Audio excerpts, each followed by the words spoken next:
This episode is brought to you by Accenture. When your advertising operations fall out of sync, everything else follows.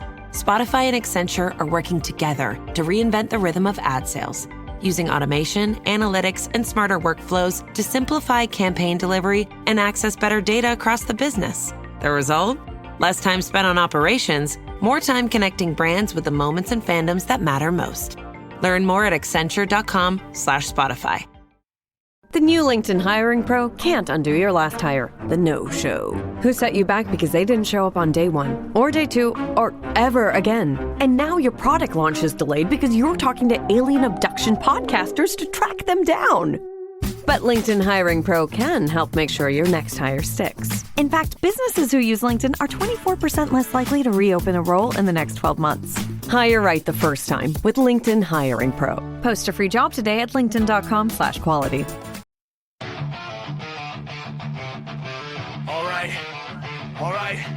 All right. This ain't just a show. This is a platform. Veteran built, battle tested. Welcome to the MisFitNation. Yeah!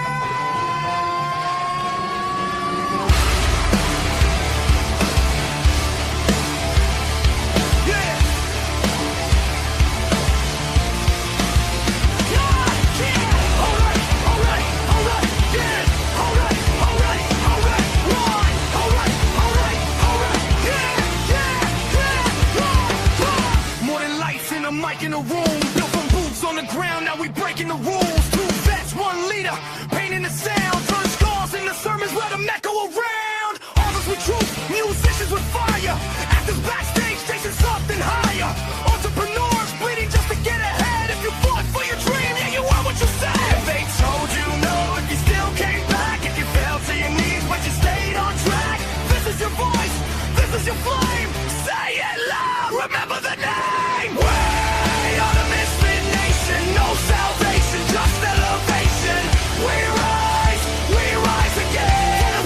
From the fight to the end. We are the Misfit Nation. No damn labels, no damn cages. If you're still breathing, you belong. Turn it up. This is our song. Yeah. This is our song. Yeah. Veterans standing with ghosts in the chest. First responders running in while the world second guess. Gold star names carved deep in the soul. Your story ain't over, we carry the whole. Coaches teaching mindset, breaking the chains, turning barely alive into owning the pain. Truth over polish, scars on display. If it's real, let it bleed. That's the misfit play. If it's heavy right now, and the dark feels close. If it's heavy right now, and the dark feels close. If it's heavy right now, and the dark feels close. It's stop right now. We're the more than you know. Don't walk alone. Veterans press 1, bring it home. Don't trade forever for tonight. You're still needed in this fight. We are the Misfit Nation, built from scars and dedication. We rise again. From the fight to the end. We are the Misfit Nation. Every voice is fabrication. From the silence to the scream, we're strong. Welcome home, you belong. You belong. You belong. Oh wait, you. Oh wait, you belong. Woo! All right. Welcome back to the Misfit Nation and your Thursday after dinner edition. We are live in Studio A, back from Louisiana after Studio B hunting expedition this week. We will be moving down there for probably the next 8 months for Studio B operations, and then come back up here. But welcome back, everyone. We bring you conversations with the people who refuse to quit, refuse to settle, and continue serving long after the uniform comes off. Tonight's guest is someone whose career spans over 2 decades in military leadership, combat operations, strategic planning, and honest conversations about what America's military needs to become. Lieutenant Colonel Paul Darling served our nation for 23 years with deployments to Bosnia, Macedonia, and Afghanistan. He's commanded troops from the tactical level to strategic planning inside the National Guard Bureau, published extensively in the Military Review, Defense News Proceedings, and numerous professional journals, authored the acclaimed combat memoir, Taliban Safari, and now hosts the War 102 podcast. Before the military, before his military career, beyond his military career, sorry, I'm just reading like a special person right now. Paul continues serving through the National Guard, the Tennessee State Guard, and supports veterans through Real Plastic Heroes, helping raise awareness and funding to combat veteran and family member suicides. Tonight, we're diving into leadership under fire, military reform, the lessons Afghanistan taught us, recruiting America's next generation of warriors, and what every civilian should understand about the profession in arms. So grab your questions, jump into that chat, and help me welcome Paul Darling to the MisFitNation show. Welcome, Paul. Hey, thank you very much. Really appreciate you having me on, sharing your audience, and give me a chance to kind of share my viewpoint. Hopefully, help your audience out a little bit. Well, I think you will. And any bit of knowledge that is shared is something that you're not taking to the grave with you, and that way, our audience will gain something. And if we reach one, we teach one tonight, and that's our goal every night, every show, Paul. So I've listened to some of your podcasts, but I'm an audio only guy. And so I hadn't seen the video that matched the song. I'm like, this song's pretty intense, man. I was like, roaming in there. And so I'm so damn broke right now. The only thing I can still do is ruck. Oh, wow. So I get about something. Yeah, I get about 7 to 10 in every day. Nice.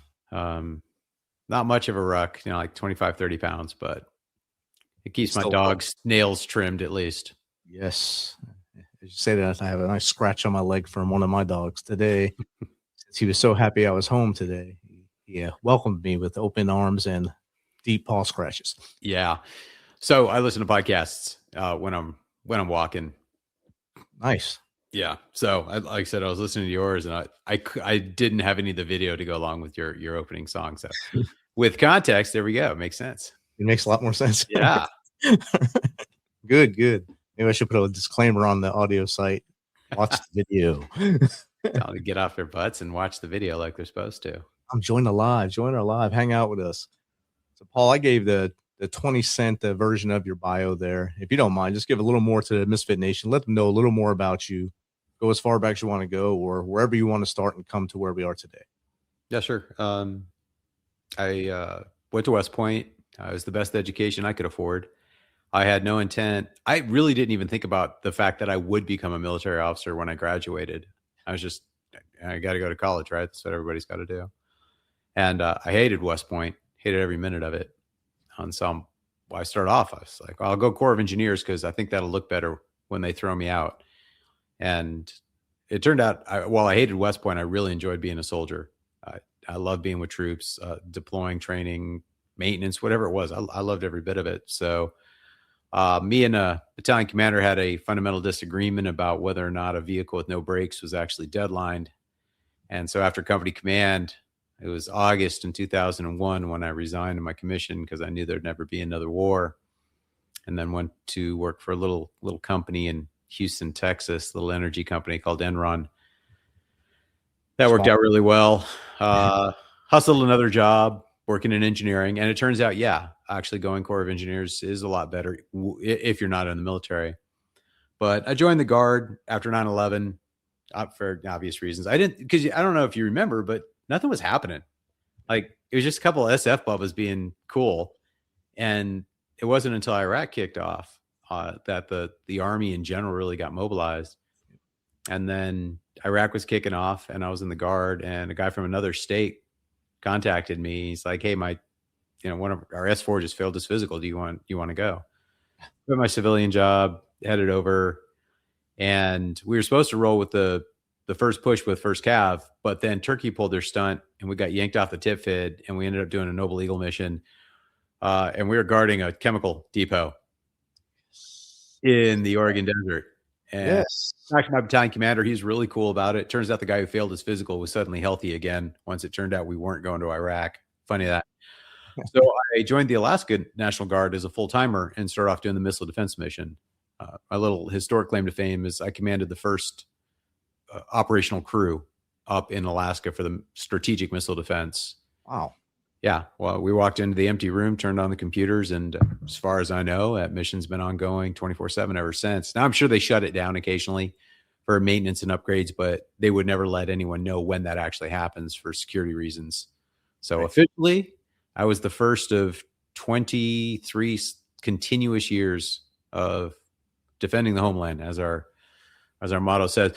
So we got two mottos. It was a new unit, right? Didn't exist.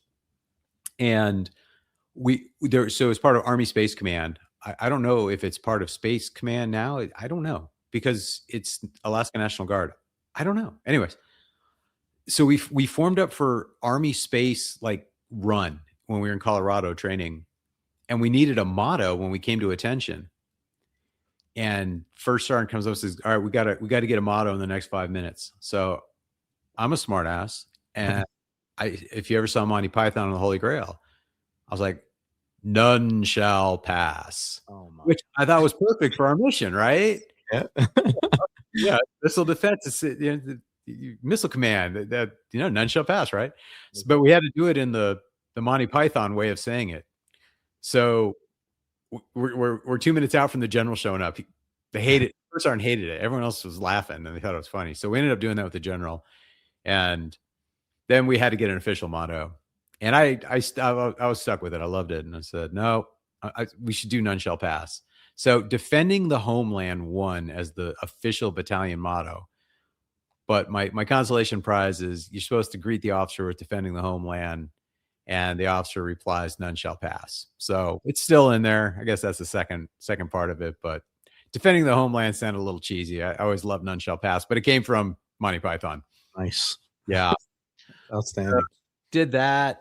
Commanded the CST. Talked about that, and then there's a deployment came up, and I volunteered.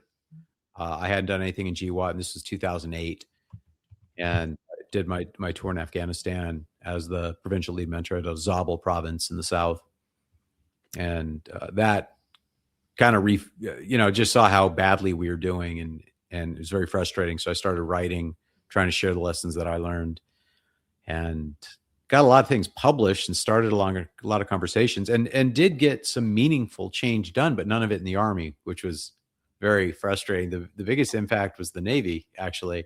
We'll talk about that in a minute, I think, if we want to talk about Iran. Yeah.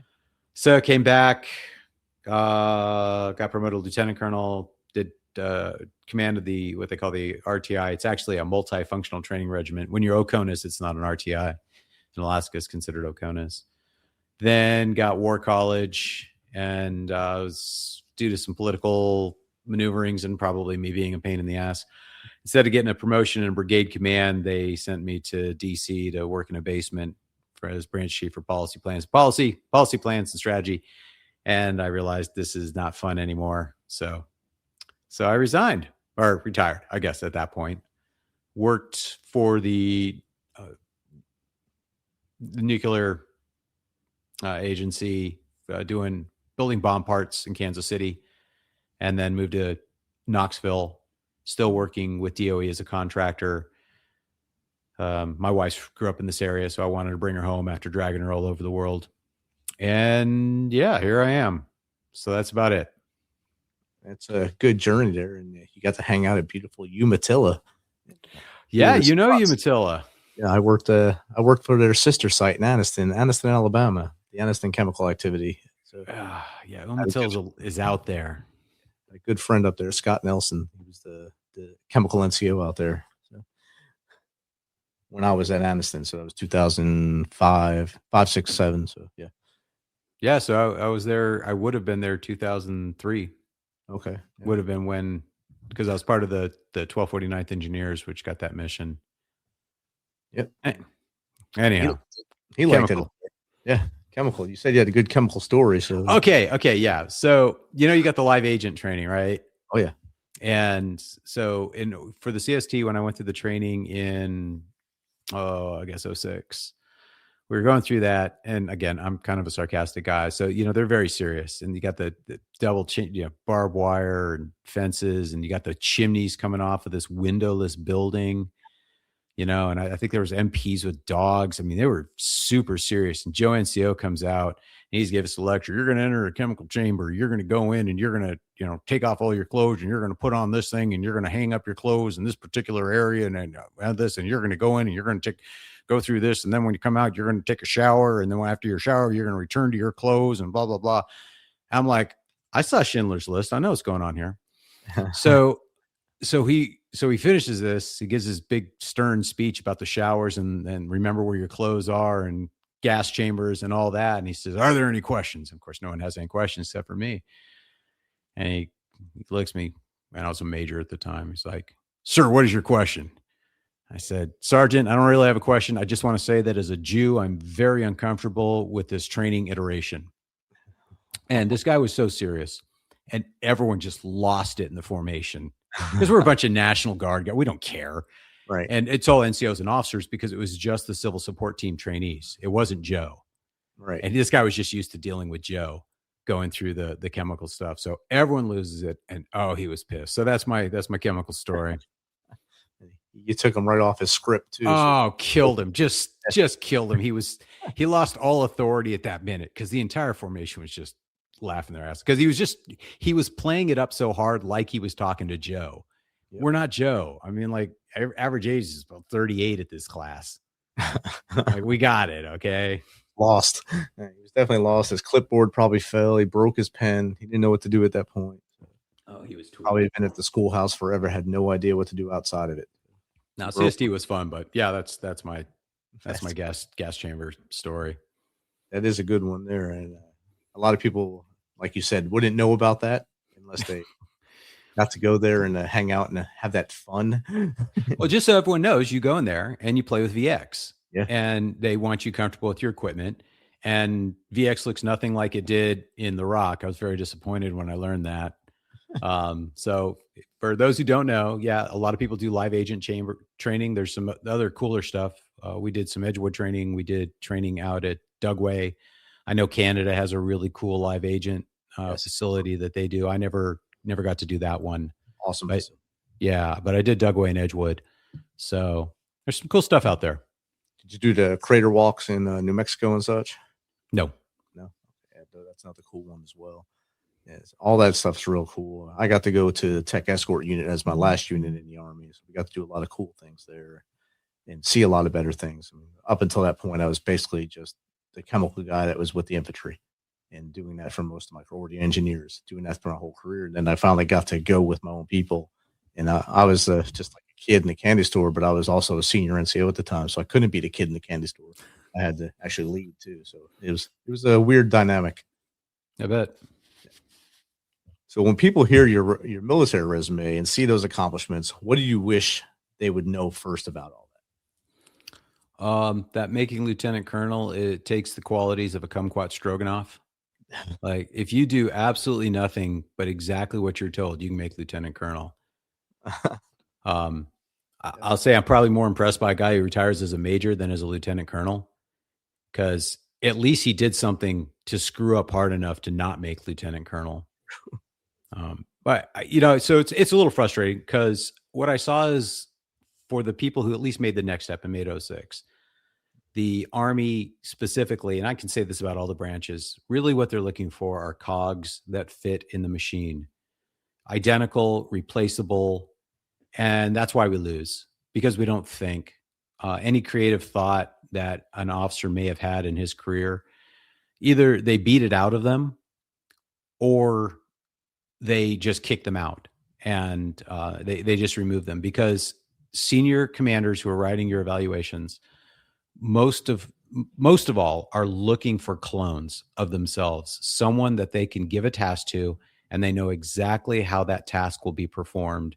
They don't have to worry about what they're going to do, because they already know exactly what that subordinate is going to do, because that subordinate is going to do exactly what the senior would have done. And that's why we keep sending we send different officers all the time to Afghanistan, Iraq. We go on these 20-year missions and nothing gets better, because effectively we're sending the same failures again and again. They just have different name tapes. I hate to say that, some of the general officers obviously are my classmates, but I'll say that the most successful of my classmates were not people I would want to serve under. You can't beat. They say the professionals are predictable, but the world is full of amateurs. Well, by definition, the Taliban were amateurs, but they still won. And we just because we don't think. You can say hearts and minds all you want to, and you can microwave Galula and serve it for dinner, but it's not going to get the job done. And it didn't get the job done. And the most frustrating thing is we're not doing anything to correct it. After Vietnam, which I would say at the tactical and operational level, we did far better than we did in Afghanistan. There was a huge reformation within the Army. We changed everything about how we fought wars because of Vietnam. Yep. And there's been none of that after Afghanistan. We have changed nothing.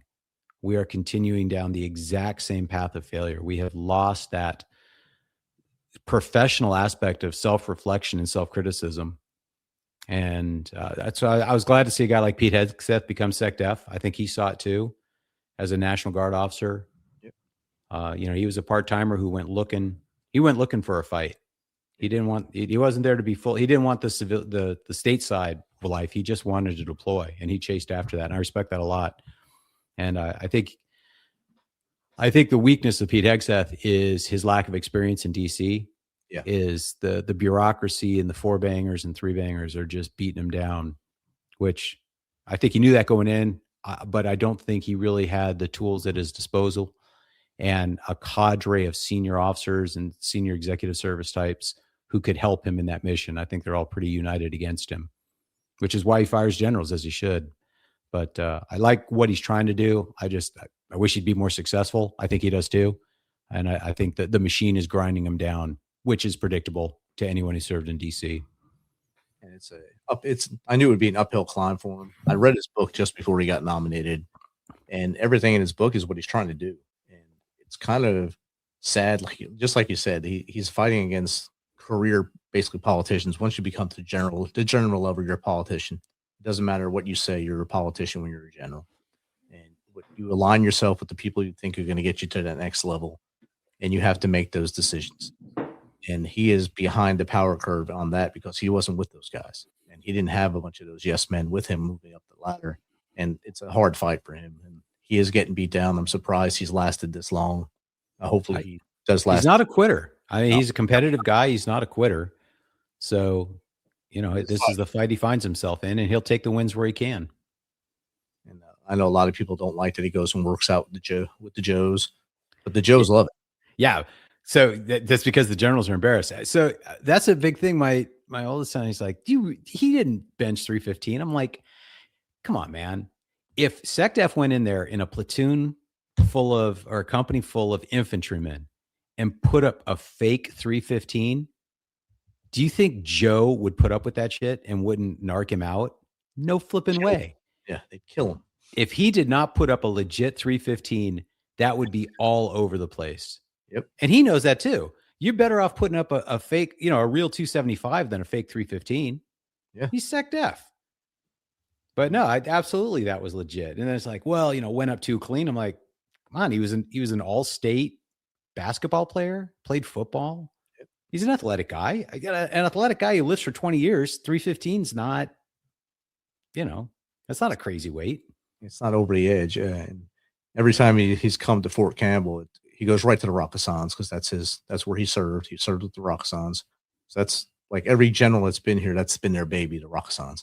And he goes right there. You see the whole convoy coming in, and then they just come out to greet him. They love having him there because he's one of them. He's a Rakkasan. Damn Tories all over the place. I can't. I've never served with the Rakkasans. It's the only unit I never served with, and I hate them just for that reason. Even when they tattooed a goat at JRTC with the Tory, and they do great things. They do. Hey, esprit de corps. It's a good thing. My daughter's in boot camp right now, so my boys all went Army infantry, but my daughter's at boot camp, and so she's taking a different path. She's like, well, I can't be an infantryman, but I can be a Marine, so I'll talk smack in that way. So she's suffering through Paris Island. She's on week 3 right now. Nice. She is in it. Heck yeah. She's probably loving the sand fleas and all that down there. We've gotten one letter from her. Who knows?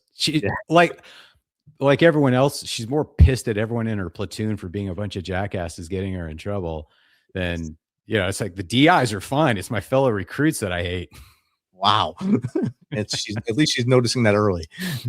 Welcome to the suck, honey. Welcome to the suck. You got I had no idea she was going to join. So with my boys, I always kind of had this assumption that they'd join. So we did scouts, and I was constantly kind of infusing them, preparing them for doing their time. And then I had like 6 months for my daughter. She comes out, I'm going to join. So what? Yeah. So, I never did Boy Scouts with her.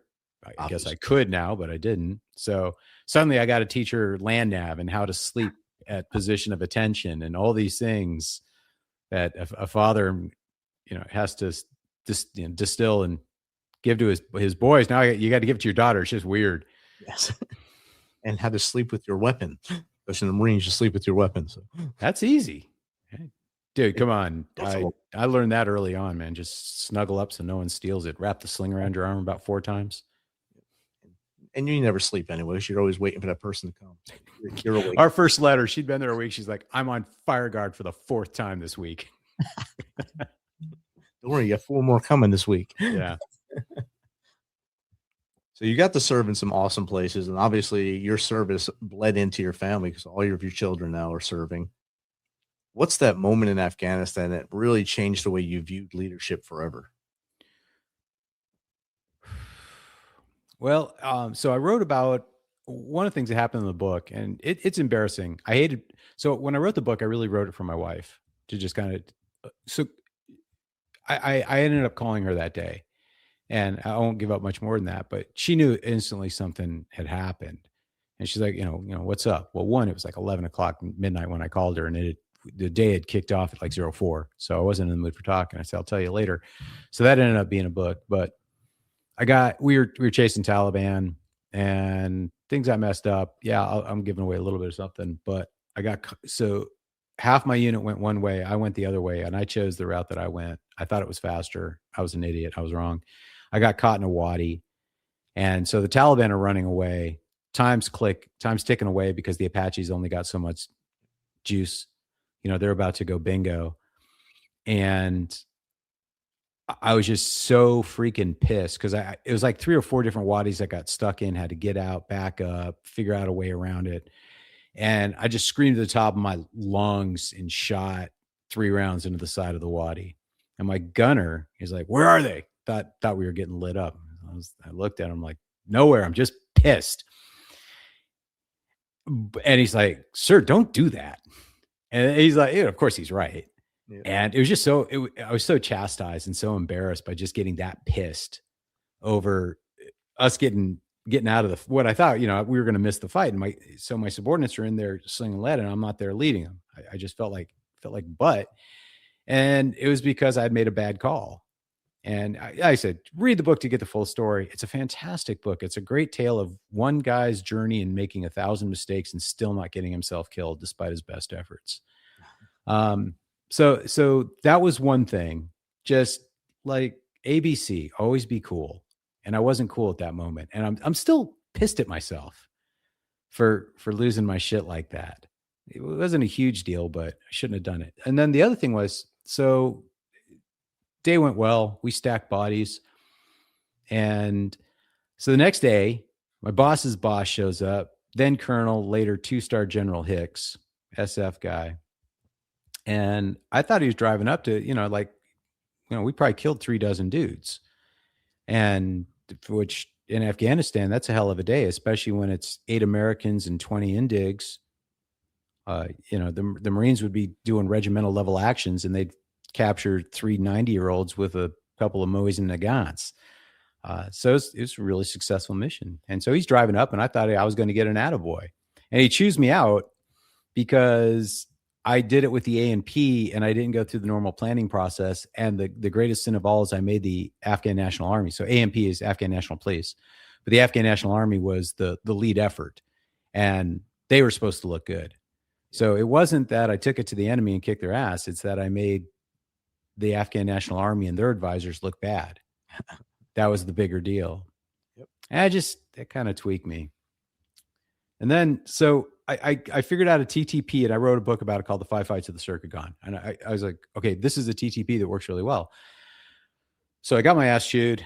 So I developed the same target package. I got all the resources together to make it work. And I handed it off to my counterpart with the ANA, a regular Army, Lieutenant Colonel, Ranger tab, just the very model of a modern major jackass.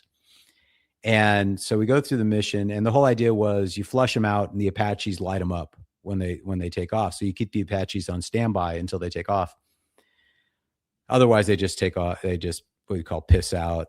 So you roll up to a village full of Taliban. And so here's how the whole thing works. You use a drone. The drone finds the Taliban. You roll up with the advisors and the indigs.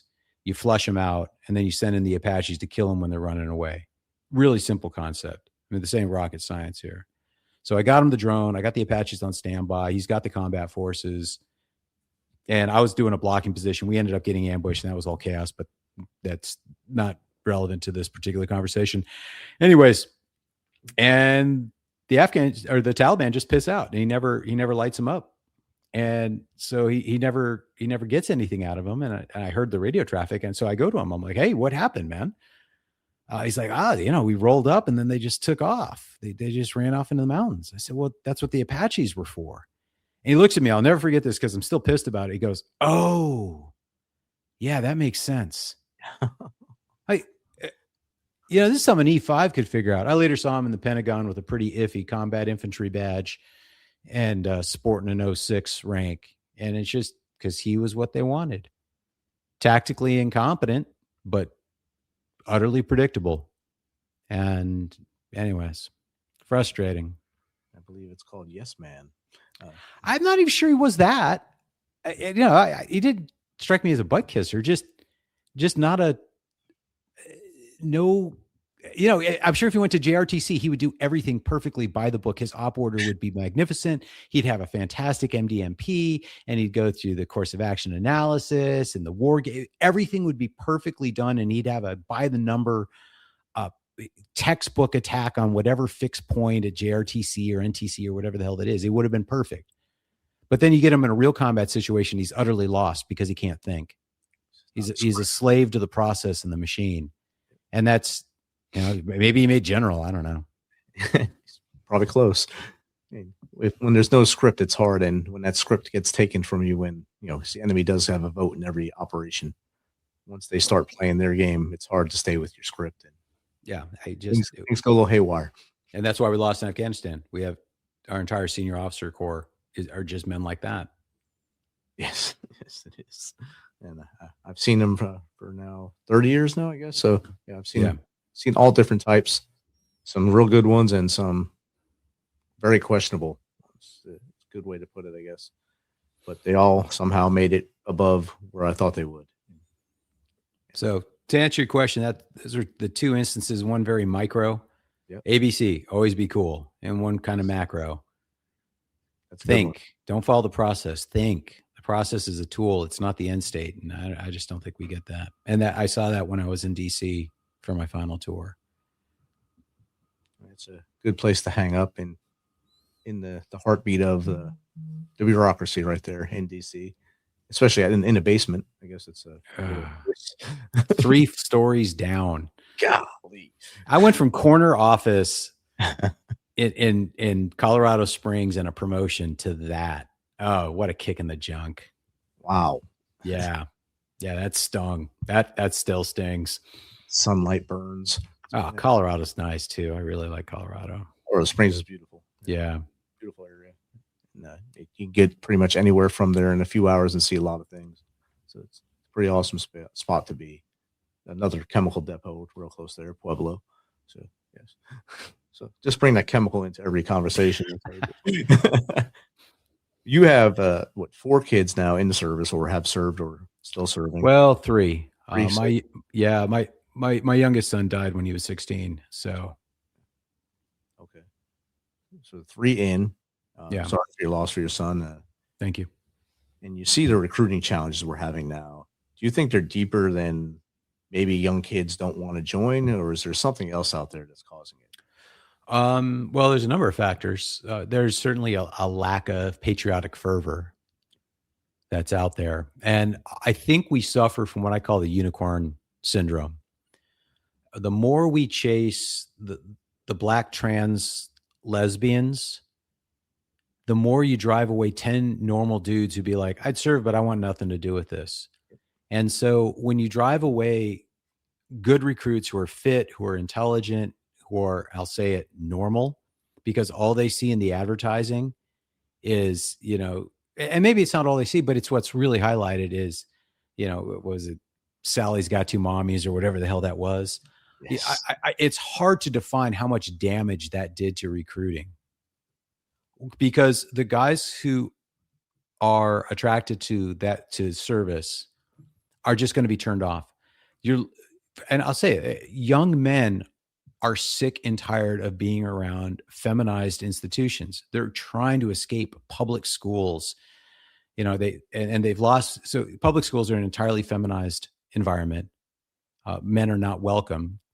In fact, they're openly despised in most schools. There was certainly a factor, I think, in my son's death. And so these guys are looking for something. And every time they turn and try to find, a place where they can thrive as men, it's taken away from them. So Boy Scouts, they opened up to women, but the numbers are still going down. So the more inclusive you are by chasing unicorns, in fact, the harder your recruiting challenge is going to be in organizations that are masculine. So, if you're a young man and you're like, I just want to, I want to serve, but I don't want it to be Mrs. Jones's English class. Now sit down, Timmy. Now that's not what infantrymen do, is it, Timmy? Why can't you be more like Sally? They're sick of it. The men who want to serve do not want anything to do with it. So the SEALs have no women still. I'm not sure if they're technically recruiting them or if they just said, no, we're not doing women. The SEALs have absolutely no problem recruiting. They have very high standards. And full disclosure, I hate SEALs. They're clowns. But if we're talking specifically about recruiting, the SEALs have zero problems recruiting. And they're not looking for blacks. They're not looking for women. They're not looking for, trans lesbians of diversity.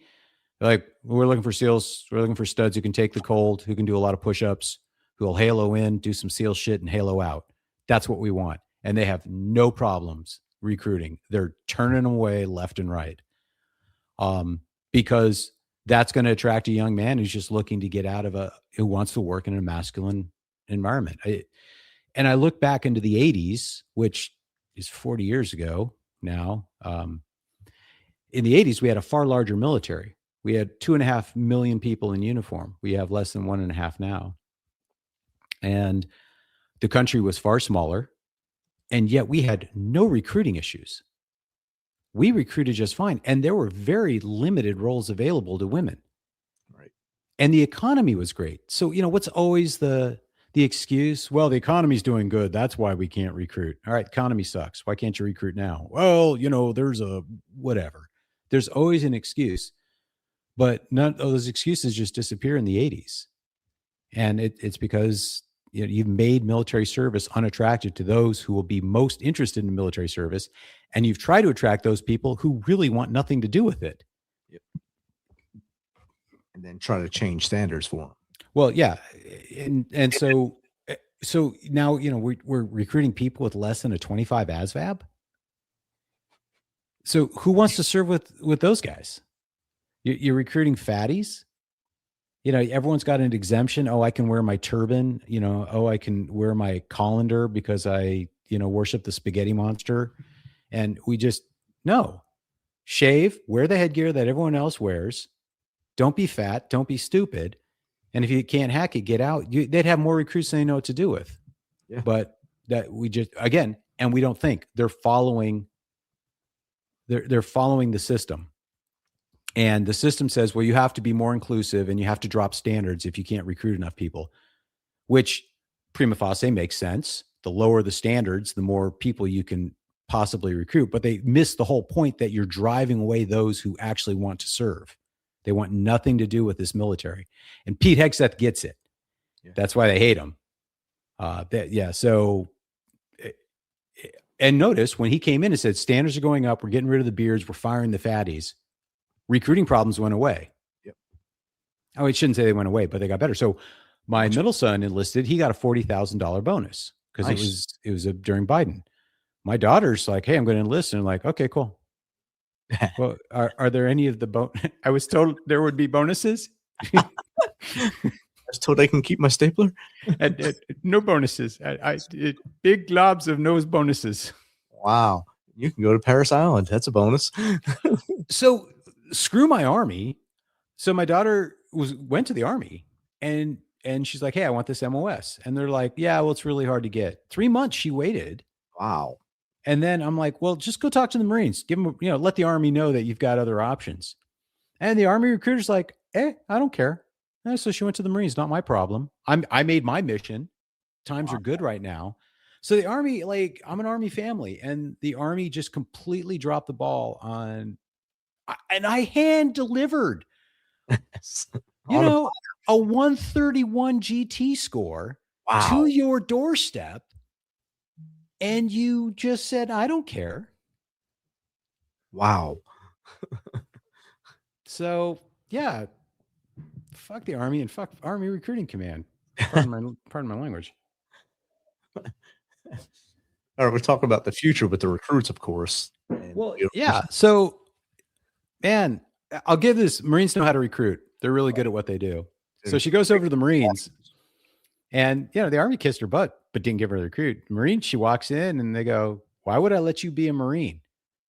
And she immediately got her hackles up. It's like, oh, no, you didn't. Well, let me tell you why you're going to let me be a Marine. I mean, it was such, what do they call it? Reverse psychology.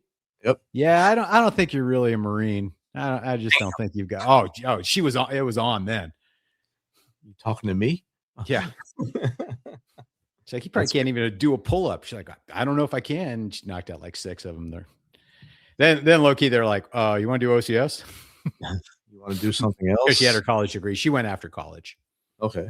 So, anyways. I always said they have the best story. The best posters, the best commercials. The best, they haven't changed their uniform ever. We change ours every time. No, their dress uniforms have stayed the same. Well, actually, the BAMs, as they were once derisively called, they used to have a different blues for the women, but I think they went to the same cut as the men's now with the high collar. I think they changed that. Other than that, their dress uniform has been the standard for them. Oh, yeah. Young men flow to that. Yeah, and you get to fight the lava monster. But I do blame them for us getting rid of the woodland because they went to their digiflage and screwed everything up. And I want my woodland back. And we went to concrete digi for some reason. It wasn't that bad. Where I was at in Afghanistan, it was okay. It was okay. It wasn't great, but so you've been to Dugway, right? Yeah. Yeah. So where I fought, I swear I was back at Dugway. When I was there, I was like, this is Dugway, high desert, like 7,000 feet, same lack of vegetation. So the ACUs out in that kind of terrain, they worked fine. The chocolate chips probably would have been a little better, but ACUs were fine. I'm not cool enough to if you're cool enough to need really good camouflage, you probably have it. It's become a fashion show. You pretty much buy your own. So that cool. So like multicam, right? Multicam was all the hotness. And when we were there, regular Joes were in ACUs and the SF Bubbas were all wearing multicam, right? Yep. And then they started issuing multicam to everybody, or Scorpion, whatever, same crap. So what does the SF do? They buy woodland. Yep. SF was never about the best camouflage pattern. They just wanted to be different.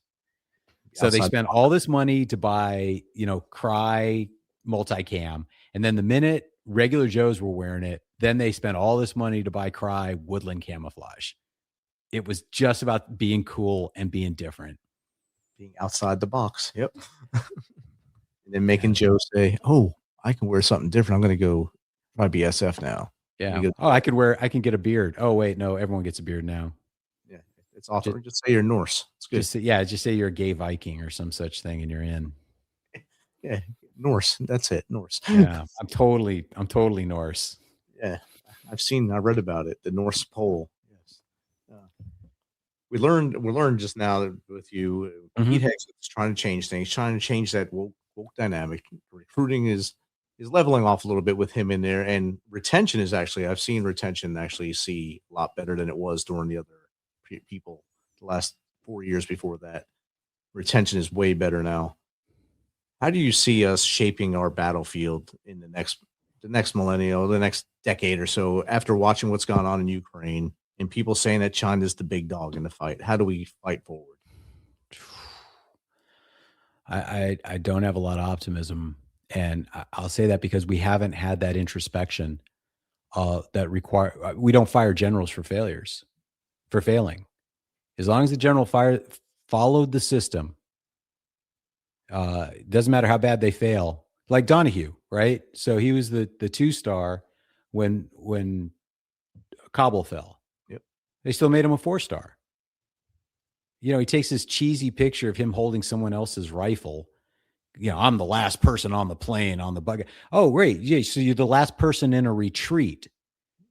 And instead of going, thank you for your service, now get the fuck out, they made him a 4-star. Yep. And great, he's Delta, he's all kinds of cool stuff. But at what point does the guy on the ground take responsibility for our nation's most humiliating defeat? By far, nothing comes close to the humiliation that our nation faced, except for maybe this MOU with Iran. Yeah. Donahue presided over that, and they gave him 2 more stars. I just, how do you fix a system like that? I don't know, other than mass firings. And so we can't defeat the Taliban. We can't even push ships through the Straits of Hormuz. We're going to fight China. Be a fun one. Yeah. It'd be fun for the generals because as they get everyone slaughtered, they just get another star, right? Hey, I followed the system. Well, your system failed. Yeah. But I followed it. So give me another star. Wow. Yeah. It's true.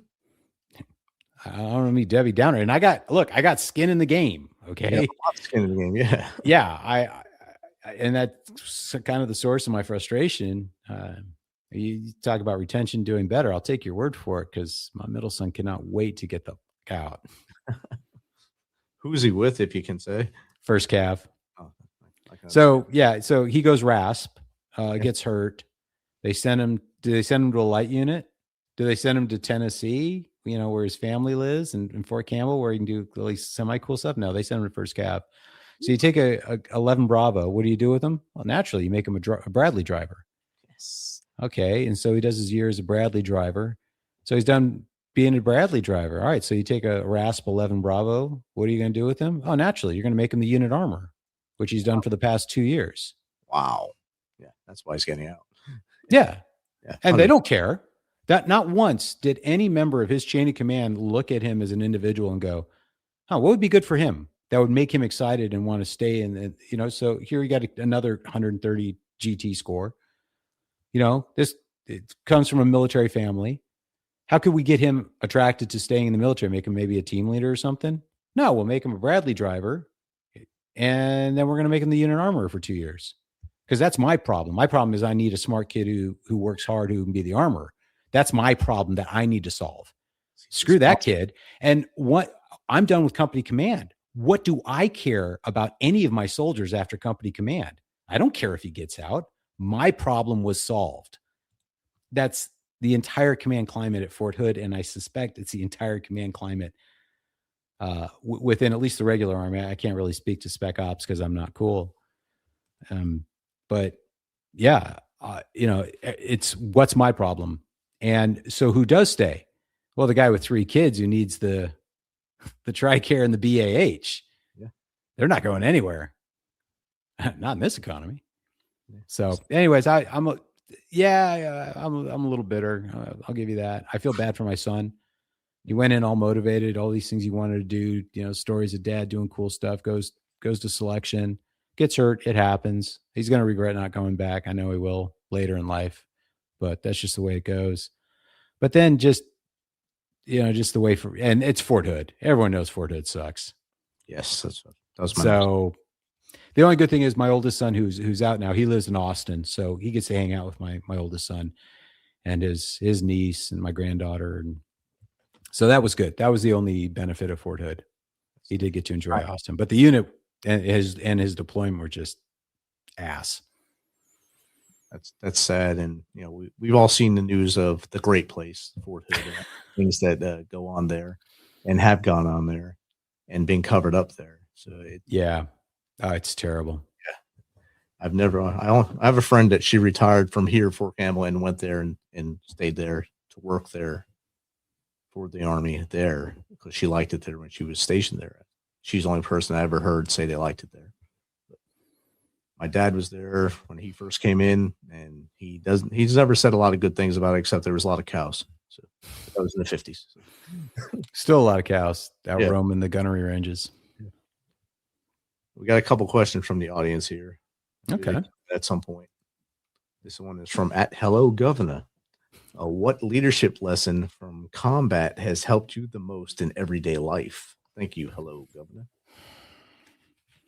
Well, I got to say, the always be cool, act cool, look cool, be cool is certainly a big help. I guess for me, the most important thing as a leader, and certainly in combat, is you got to know the strengths and weaknesses of the people in your command, to know why they enlisted, what they want to do, what are they trying to get out of it.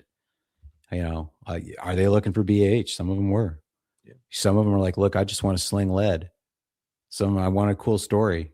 There's all kinds of reasons. So you have to invest the time into knowing your subordinates, the people you lead. And then the hardest thing is you have to treat every single one of them differently based upon who they are as individuals. Now, when you treat people differently, you incur risk as a leader, as a manager, whether it's in the military or certainly in the civilians. And this goes back to following the process. If you treat everyone the same in your organization, you'll never get in trouble, but you will also get the lowest possible performance out of the organization, because that style will only work at best for one person out of all the people you lead. But if you invest the time and learn about them and learn how to motivate them and what they're looking for and what gets them going, what makes them perform at the highest levels, you can get so much more out of your organization. But you have to invest the time, and you have to treat them differently based upon what they need, not unfairly, but differently, and incur the risk that being a leader makes you have. Even as a parent, I treated all my kids the same. I treated all my kids differently because they were different people. And my daughter especially used to be tweaked about that. She's like, why do you treat me different than the boys? I'm like, because you're not the boys. You're my daughter. You're a different person. It's not just because you're a girl. It's who you are. And since you got my GI Bill and none of your brothers did, you didn't seem to mind that. So, I hate to get all communist, but from each according to their abilities, to each according to their needs, kind of in that certain way. But obviously it doesn't work in communism because they're doing it for millions of people. So invest the time, learn your people, know who they are, and take the brave risk of treating them differently, but fairly ultimately, so you get the best performance out of them and make them happy and enjoy coming to work. I've always done that. It has bit me. I'd say about 5% of the time, by treating people differently, somebody who just didn't want to perform at a high level used that as an excuse to complain about me and my leadership. And that's the risk. But my organizations have always performed at the highest levels because I did take the time to know my people and to treat them as best I could, even if it meant treating them differently than everyone else. And that's a lesson I have to say. It took me a while to learn that one because I came in, my NCOs were all like, they were taught by Vietnam veterans, or they were Vietnam veterans. And everyone at that point was the knife hand and yell to death. And that's all they knew. And it took me a while to evolve. It probably 9/11 was when I evolved. And up to that point, we were just doing a lot of training. And then 9/11 happened. We were already deployed when that happened. The coin flipped. And I started to learn each person. And I realized that worked a lot better. And I tried to implement that the rest of my career and still do it today, even as a human outside the uniform.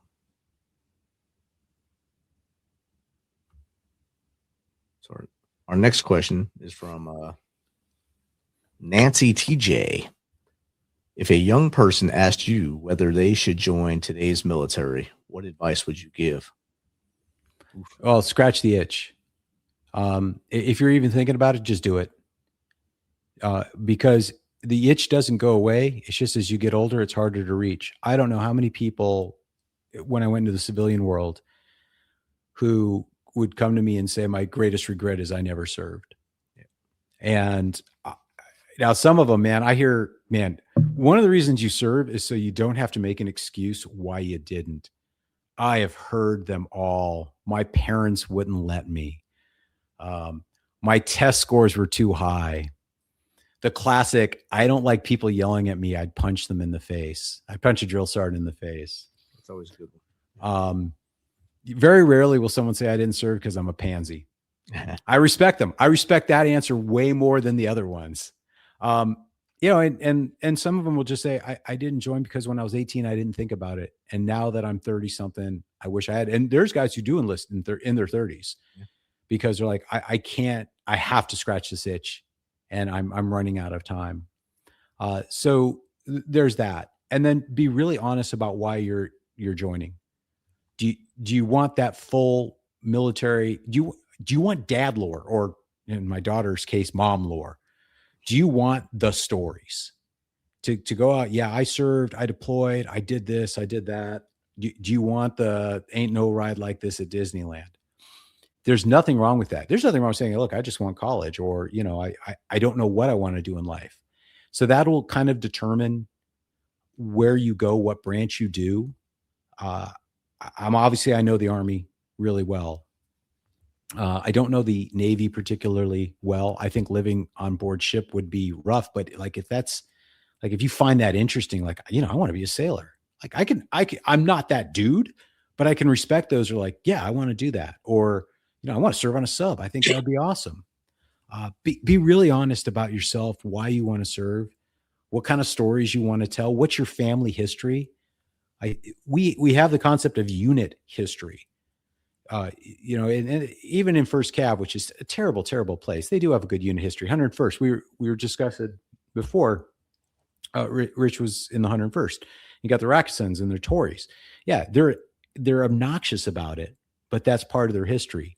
So I don't have a lot of time for the Air Force because it is new and they are kind of spoiled. So the Air Force.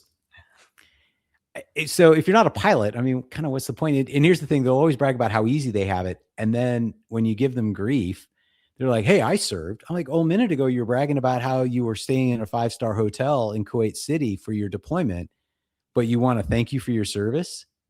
There's kind of an element where it has to suck a little bit if you want anyone to really care about your story. When you serve, you do have the excuse that you get to talk shit about other people who have served. If you don't serve, you can't talk shit about it. It's terrible. So you'll have some fat smack talking pogue, but if you've never served, you can't call them out. And it must be so painful for people like you. But for us, yeah, Rich is, he's a chemical guy, boring, but he served. So he can talk his own smack.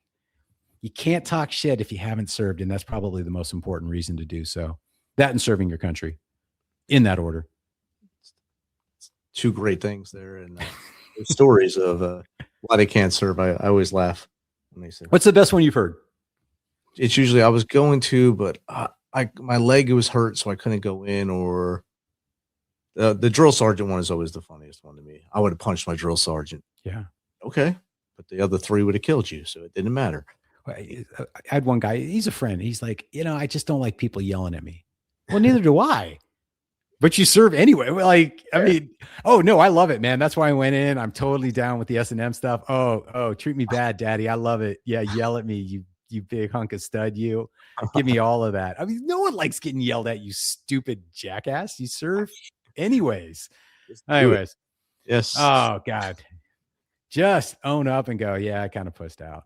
Yep. I really didn't want to go in that door. I didn't want to go into the red door. Sorry. In the words of Patton, you won't have to tell your grandchild you shoveled shit in Louisiana.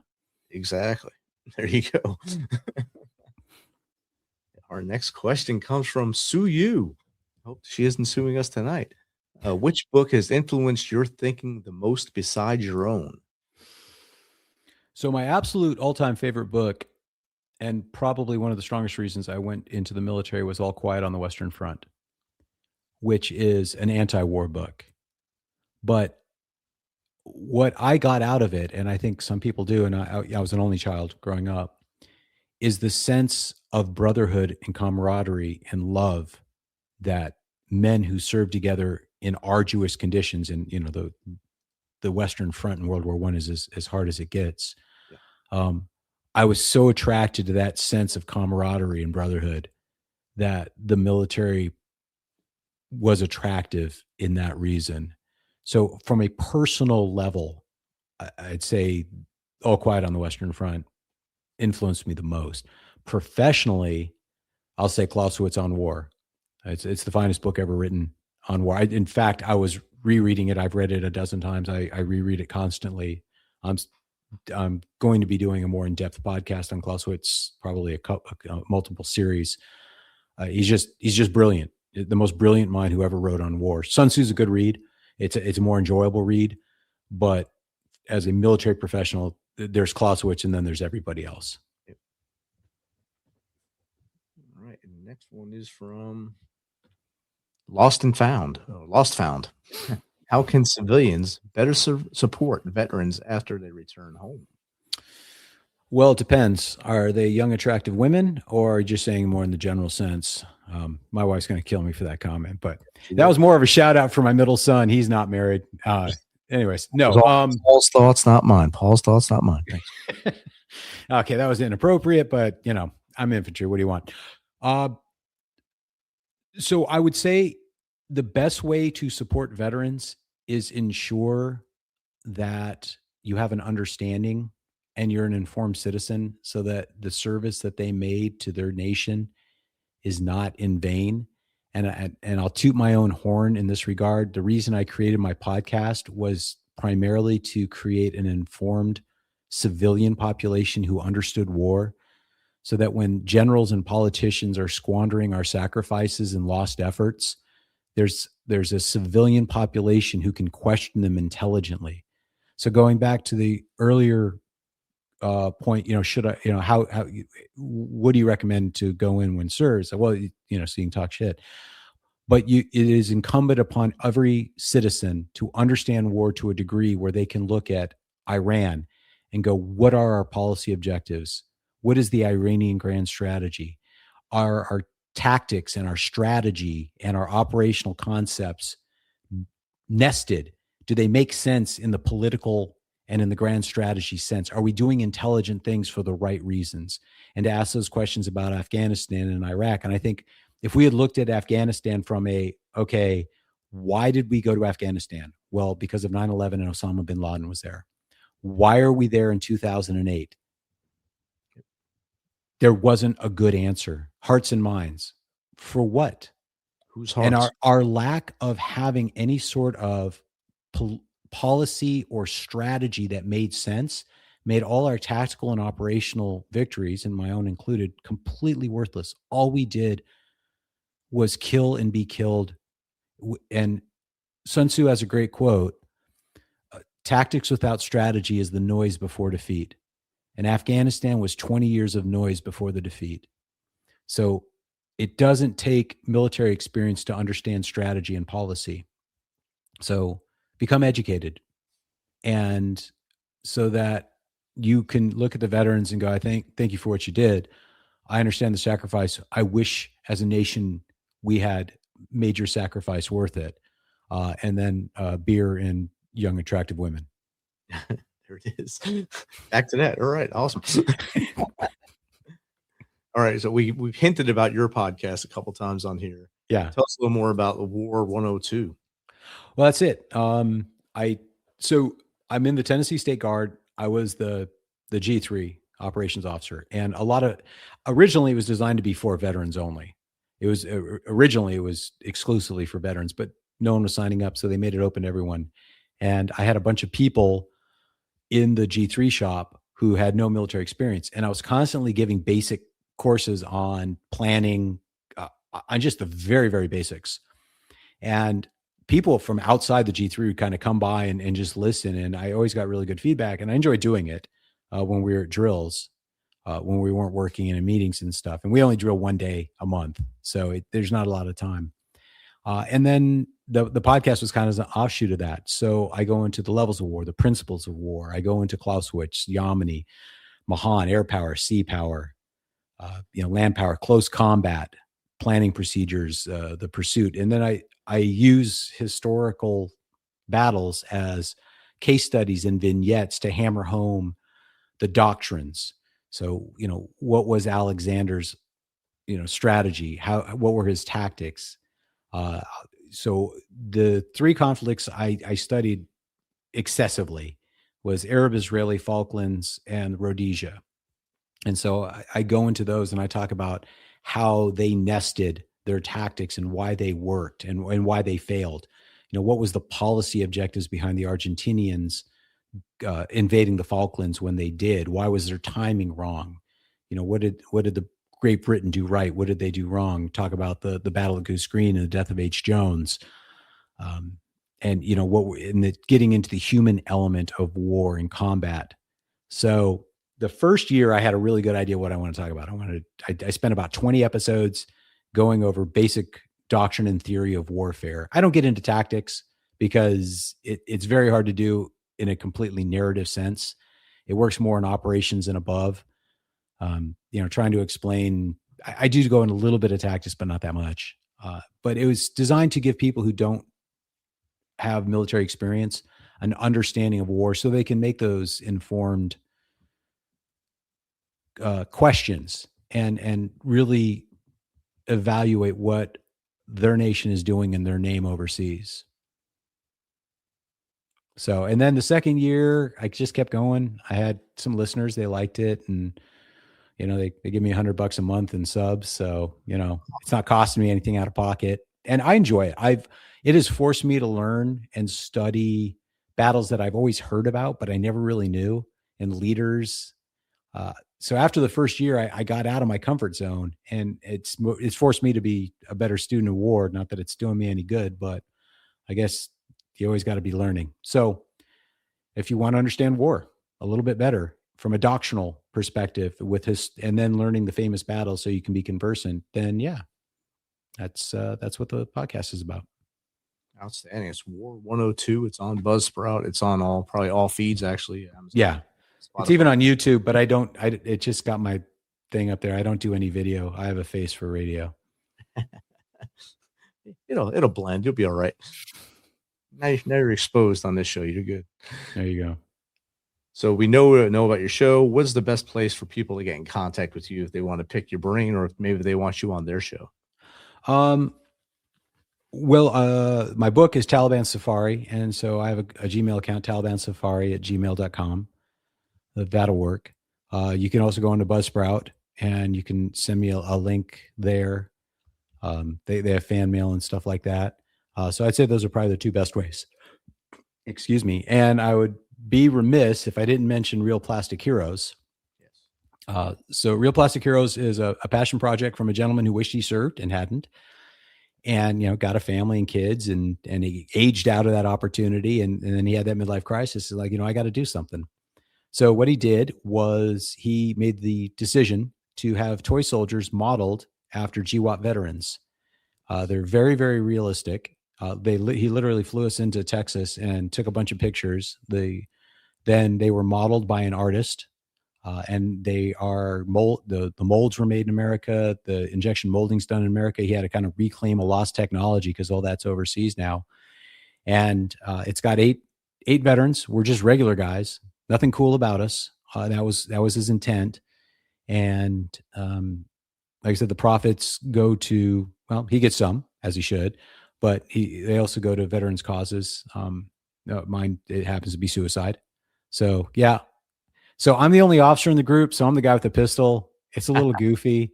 Yeah, that's the website. And all 8 of them have, I am by far the biggest pogue in the group. I don't belong with these guys. They're all pretty studs.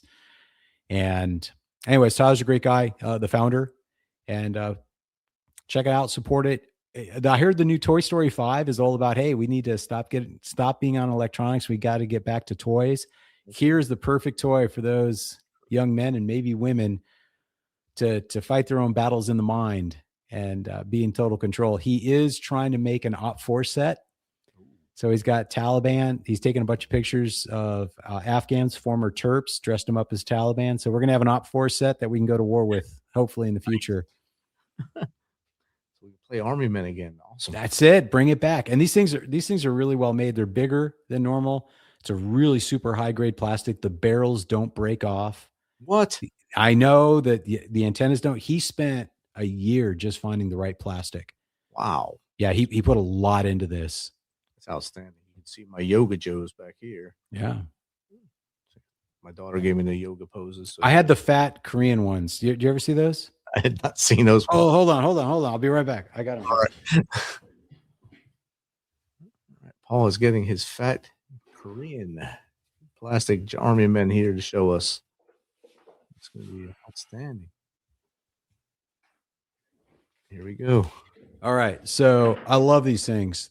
I call these the National Guard figurine set. It's got all your classics. Got your mortar guy there. Yeah. I got this guy. He's looking good. He's in the seated position. Must be a Marine. And, got hand grenade guy there. There we go. Yeah. So, and then these are the real plastic heroes. Nice. This is the sand edition. And so I got that guy. And this guy, everyone loves him because he's all cool because he's throwing a grenade. He's Air Force. I mean, so we got Marines, we got Army, we got an Air Force Bubba throwing a grenade. Who's he kidding? And we got Navy corpsmen. Love my docs. Love my corpsmen. So anyways, yeah, that's real plastic heroes. Outstanding. It's a lot of great things we learned from you tonight, Paul, from your service, your family service, to what you're doing now, along with War 102, the Taliban Safari, and, of course, Real Plastic Heroes. Thanks for sharing all that with us tonight. It's my pleasure. Thank you so much for having me on. Before I let you go, my last question for you is, what's 3 things the Misfit Nation, our audience, can start doing tomorrow to be better humans? Tell your kids you love them. Tell your parents you love them. Lift up something heavy and put it down and then pick it up again. Take care of yourself. And I don't know, do a random act of kindness for a stranger. Nice. You never know what they're going through. Outstanding. Misfit Nation, make sure you check them out on War 102. Go to Real Plastic Heroes and support their mission. And, of course, get his book, Taliban Safari. Paul, again, thank you for being here. Misfit Nation, remember, a day tomorrow with you is 100% better than one without you. If that darkness is caving in on you, do not give in to it. Do not make a permanent decision to a temporary problem. Call for help. Dial 988. If you don't want to do that, reach in your wallet. Take that little piece of paper out we tell you to keep. Call those 3 people.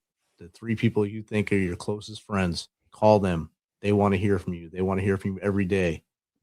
If that don't work, contact us. info@themisfitnation.com, jake@themisfitnation.com, or steven@themisfitnation.com. We will get on the line with you. We'll keep you on the line until someone local will get you there, make sure you're safe, and you're there with us tomorrow. Until next time, be humble, stay hungry, and keep hustling.